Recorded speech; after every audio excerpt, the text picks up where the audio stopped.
नमस्कार दोस्तों आज हम बात करने वाले हैं अवधी भाषा की विशेषताएं। यह टॉपिक यूजीसी नेट और सेट के एग्जाम के लिए काफ़ी महत्वपूर्ण है। दोस्तों इससे पहले हमने खड़ी बोली हिंदी की विशेषताएं और ब्रज भाषा की विशेषताएं देख लिया है।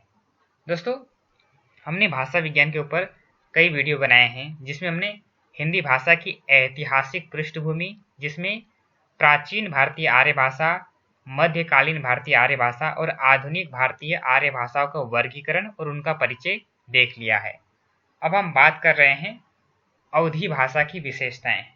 दोस्तों इससे पहले जो हमने वीडियो बनाया है, अगर आपने उस वीडियो को नहीं देखा है तो हमारे चैनल के प्लेलिस्ट में जाके आप उन वीडियो को देख सकते हो। तो आइए दोस्तों शुरू करते हैं। उससे पहले अगर आप हमारे चैनल पर नए हैं तो हमारे चैनल को सब्सक्राइब कर लीजिए ताकि जब हम नया वीडियो बनाएं तो उसका नोटिफिकेशन आप तक पहुंच सके। दोस्तों आइए शुरू करते हैं अवधी भाषा की विशेषताएं। दोस्तों अवधी भाषा की जो विशेषताएं, उसमें सबसे पहली विशेषता है कि इसका जो विकास है वह अर्धमागधी अपभ्रंश से हुआ है। तो आपको यह बात ध्यान में रखना है कि हिंदी भाषा की जितनी बोलियां हैं उसका जो विकास है वह अपभ्रंश भाषा से हुआ है।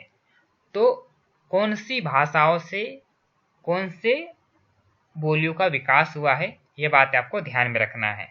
तो अपभ्रंश भाषा में जो अर्धमागधी अपभ्रंश है, तो अर्धमागधी अपभ्रंश से अवधी भाषा का विकास हुआ है। दोस्तों हमने एक वीडियो बनाया था जिसमें हमने देखा था कि कौन सी अपभ्रंश भाषा से कौन से भाषाओं का बोलियों का विकास हुआ है। अगर आपने उस वीडियो को नहीं देखा है तो उसका लिंक मैं इसी वीडियो के नीचे डिस्क्रिप्शन में दे दूंगा, या आप हमारे चैनल के प्लेलिस्ट में जाके भी आप उन वीडियो को देख सकते हो। तो दोस्तों आपको ध्यान में रखना है कि जो अवधी भाषा है उसका विकास अर्धमागधी अपभ्रंश से हुआ है। इसके ऊपर यूजीसी नेट और सेट के एग्जाम में प्रश्न पूछे गए हैं। उसी प्रकार दोस्तों अवधी भाषा जो है वह पूर्वी हिंदी वर्ग में आती है। तो पूर्वी हिंदी वर्ग की एक बोली है। तो इसके ऊपर भी दोस्तों यूजीसी नेट और सेट के एग्जाम में हर बार एक प्रश्न पूछे जाते हैं। जो हिंदी बोलियां हैं, आपके सामने कुछ बोलियां दी होती है और उसके कुछ वर्ग दिए होते हैं, जैसे कि पूर्वी हिंदी, पश्चिमी हिंदी, राजस्थानी हिंदी, पहाड़ी हिंदी, ऐसे कुछ वर्ग दिए होते हैं। आपको आपस में मिलान करना होता है। तो आपको यह बात ध्यान में रखना है कि जो अवधी भाषा है वह पूर्वी हिंदी के अंतर्गत आता है। इसके अलावा दोस्तों पूर्वी हिंदी में अवधी, बघेली और छत्तीसगढ़ी, यह 3 बोलियां आती है। तो आपको यह बात ध्यान में रखना है कि पूर्वी हिंदी में 3 बोली आती है, अवधी, बघेली और छत्तीसगढ़ी। दोस्तों अगर हम अवधी भाषा की अन्य विशेषताओं की बात करें तो इसमें न के स्थान पर न का प्रयोग होता है। तो यह जो बाण वाला न है इसके स्थान पर नल वाले न का प्रयोग होता है। जैसे कि कारण, तो कारण को अवधी भाषा में कारण भी लिखा जाता है। उसी प्रकार चरण को चरण, यानी कि बाण वाले न के स्थान पर नल वाले न का प्रयोग अवधी भाषा में किया जाता है।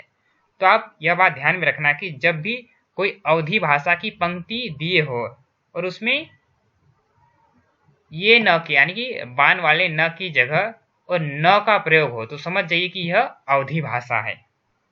उसी प्रकार दोस्तों अगर हम अवधी भाषा की अन्य विशेषताओं की बात करें तो इसमें जो संकर वाला स है और षटकोण वाला स, इसके स्थान पर केवल सड़क वाला स का प्रयोग होता है।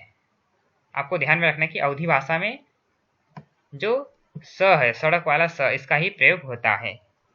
उसी प्रकार दोस्तों इसमें ल के बदले में र का प्रयोग होता है, यानी कि यहाँ पर ज्यादातर अधिकांश में हम ल के स्थान पर र का प्रयोग देखते हैं। जैसे कि लड़की, तो लड़की की जगह रड़की, यह एक उदाहरण है। तो इसी प्रकार दोस्तों जो अवधी भाषा है उसमें आप लोगों ने देखा होगा कि जो ल है तो ल के जगह पर अधिकांश जगहों पर र का प्रयोग देखने को मिलता है।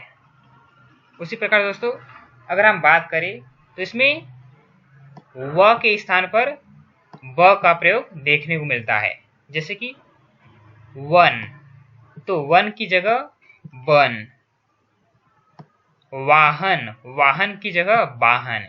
यानी कि अवधी भाषा में हम देखते हैं कि व के जगह पर ब शब्द का प्रयोग होता है। तो यह एक अवधी भाषा की विशेषताएं हैं। दोस्तों, यूजीसी नेट और सेट के एग्जाम में कभी कभी कुछ पंक्तियां पूछी जाती है और पूछा जाता है कि यह कौन सी भाषा का है। तो आपको इन सब बातों को ध्यान में रखना है। जहां पर भी आपको व की जगह ब का प्रयोग मिले तो समझ जाइए कि यह अवधी भाषा है। जैसे कि वन, तो वन की जगह अगर आपको किसी पंक्ति में वन शब्द का प्रयोग मिले तो समझ जाइए कि वह पंक्ति अवधी भाषा में लिखा गया है। उसी प्रकार वाहन, तो वाहन की जगह अगर वाहन शब्द का प्रयोग मिले तो समझ जाइए कि यह अवधी भाषा की पंक्ति है। यानी कि जहां पर भी व के जगह ब का प्रयोग हो तो समझ जाइए कि यह अवधी भाषा है। दोस्तों, इसकी अन्य विशेषताओं की बात करें तो इसमें जो अध्वनि है तो अध्वनि अर्ध संवृत्त ध्वनि है। उसी प्रकार इसमें स्वर दो प्रकार के मिलते हैं, रस्व और अति रस्व। अवधि में कुछ क्रिया विशेषण विचित्र हैं। तो इसके हम देख लेते हैं कि एक विशेषता है कि इसमें जो क्रिया विशेषण है वह कुछ विचित्र देखने को मिलते हैं। जैसे कि फिर, तो फिर की जगह पर अवधी भाषा में फिन शब्द का प्रयोग कहीं कहीं पर किया जाता है। उसी प्रकार इधर, हम हिंदी में इधर कहते हैं तो अवधी भाषा में एहर शब्द का प्रयोग किया जाता है। जैसे हम हिंदी में किसी को बुलाते हैं या किसी को इशारा करते हैं इधर, तो इधर की जगह अवधी भाषा में एहर शब्द का प्रयोग किया जाता है। उसी प्रकार दोस्तों उधर, तो उधर की जगह अवधी भाषा में ओहर शब्द का प्रयोग किया जाता है। यानी कि इधर की जगह एहर और उधर की जगह ओहर। ठीक है। उसी प्रकार दोस्तों यहाँ, यहाँ की जगह पर आपको हिया शब्द का प्रयोग देखने को मिलेगा। उसी प्रकार वहां, वहां की जगह आपको हुआ शब्द का प्रयोग देखने को मिलेगा। दोस्तों, रामचरितमानस का जो भाषा है वह भी अवधी भाषा है और पद्मावत की जो भाषा है वह भी अवधी भाषा है। तो दोस्तों, आपको ध्यान में रखना है कि जहां पर भी ऐसे कुछ शब्दों का प्रयोग देखने को मिले, जैसे कि फिर की जगह आपको फिन शब्द का प्रयोग देखने को मिले, या इधर की जगह आपको एहर शब्द का प्रयोग देखने को मिले, उधर की जगह ओहर शब्द का प्रयोग मिले, या यहाँ की जगह हिया, वहां की जगह हुआ शब्द का प्रयोग मिले, तो समझ जाइए कि यह अवधी भाषा की पंक्ति है। यूजीसी नेट और सेट के एग्जाम में कभी कभी कुछ पंक्तियां पूछी जाती है और पूछा जाता है कि यह कौन सी भाषा में लिखा गया है। तो आपको इन शब्दों को केवल ध्यान में रखना है। जहां पर भी हमने पहले बात किया था कि व की जगह ब का प्रयोग मिले तो समझ जाइए कि यह अवधी भाषा है। उसी प्रकार जहां पर यहाँ की जगह हिया शब्द का प्रयोग, वहां की जगह हुआ शब्द का प्रयोग, इधर की जगह एहर शब्द का प्रयोग और उधर की जगह ओहर शब्द का प्रयोग, ऐसे प्रयोग आपको देखने को मिले तो समझ जाइए कि यह अवधी भाषा में लिखा गया है। उसी प्रकार हम कुछ अन्य विशेषताएं देख लेते हैं। दोस्तों, अवधी भाषा में जो ड़ है तो इसके स्थान पर र का प्रयोग देखने को मिलता है। जैसे कि लड़ाई, तो लड़ाई की जगह लड़ाई, यह भी इसकी एक विशेषता है। तो कहीं कहीं पर अवधी भाषा में ल की जगह पर र शब्द का प्रयोग देखने को मिलता है। दोस्तों, इससे पहले हमने खड़ी बोली हिंदी की विशेषताएं और ब्रज भाषा की विशेषताएं के ऊपर हम बात कर चुके हैं। अगर आपने उस वीडियो को नहीं देखा है तो हमारे चैनल के प्लेलिस्ट में जाके आप उस वीडियो को देख सकते हैं। भाषा विज्ञान नाम का प्लेलिस्ट बनाया है हमने अपने चैनल पर, उस वीडियो को आप जाकर देख सकते हैं। दोस्तों, अगर आपको यह वीडियो पसंद आए तो वीडियो को लाइक कीजिए, चैनल को सब्सक्राइब कीजिए और दोस्तों के साथ शेयर कीजिए।